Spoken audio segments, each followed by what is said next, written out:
Les histoires du soir vous sont racontées par l'équipe du CPIE Rina Ashta dans le cadre des Nuits de la Lecture 2025. Et cette année, le thème, c'est les patrimoines. Ce soir, nous allons vous raconter l'histoire de Petit Panda Lucie sauve la planète. À Lucie, l'héroïne de l'histoire. Lucie, le panda, et ses amis jouent à leur jeu préféré, le roulé-boulet à flanc de colline. C'est trop fun et on va bien plus vite qu'en marchant. La tête en bas, les pieds en l'air, ils roulent et dévalent la pente, se rentrent dedans et rebondissent sur les arbres et les buissons. Les pandas sont si moelleux qu'ils ne se blessent jamais. Tout d'un coup, splash! Ils atterrissent dans une immense flaque d'eau. Que fait toute cette eau ici? Il n'a pourtant pas plu.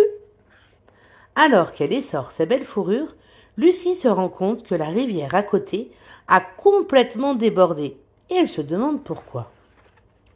Lucie regarde en aval et remarque que la rivière est bloquée par des bouteilles en plastique et d'autres déchets. « Oh non !» s'exclame Lucie. « L'eau ne peut plus passer.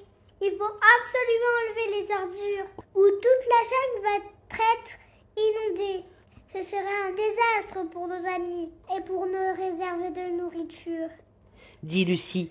Mais comment? Lucie regarde autour d'elle et aperçoit son ami Tifeu qui mange du bambou.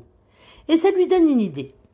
Lucie demande à Tifeu de croquer 2 longs pieds de bambou. Pendant ce temps, elle arrache des bandes d'une autre branche et les tresse pour en faire un filet. En travaillant ensemble, les amis construisent un incroyable pont de fortune. Il faut maintenant le positionner au-dessus de la rivière. Mais comment? « Je sais !» dit le plus grand singe en remuant ses longs bras. « Je peux me balancer de l'autre côté !» Se servant d'une longue liane et après avoir pris un élan impressionnant, le singe se projette vers la rive opposée et atterrit comme un acrobate. Petit à petit, Lucie et ses amis poussent le pont de bambou jusqu'à lui. Le singe étend ses longs bras, attrape le pont de bambou et l'attache fermement à un arbre en utilisant des lianes. Lucie se glisse prudemment sur le pont. En temps course, elle n'a pas peur de grimper. Mais arrivée au milieu du pont, elle perd l'équilibre et commence à glisser. Heureusement, grâce à ses pattes puissantes et ses griffes acérées, elle parvient à se rattraper de justesse. Se balançant la tête en bas, elle voit qu'elle est juste au-dessus des ordures qui tourbillonnent dans l'eau. Ainsi suspendue, Lucie commence à ramasser les ordures à l'aide de son filet. Les autres créatures de la jungle veulent aussi aider. Lucie passe alors le filet rempli d'ordures à un singe, qui le fait passer à Tifeu, le panda rouge, qui le remet enfin au tigre.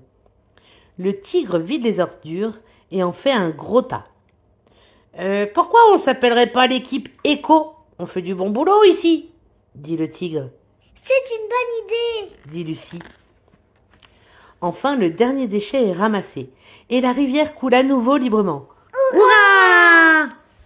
Tifeu, le panda roux, demande d'où viennent toutes ces ordures. Lucie lui explique. Au lieu de les recycler, certaines personnes se contentent de jeter leurs ordures n'importe où. Et une grande partie y finit dans les rivières et même dans la mer. C'est terrible, dit le panda roux. Nous devrions rappeler à tout le monde que si chacun fait sa part, la planète se portera bien mieux. Lucie et l'équipe Éco se tiennent fièrement devant le fruit de leur nettoyage, heureux d'aider à préserver la planète.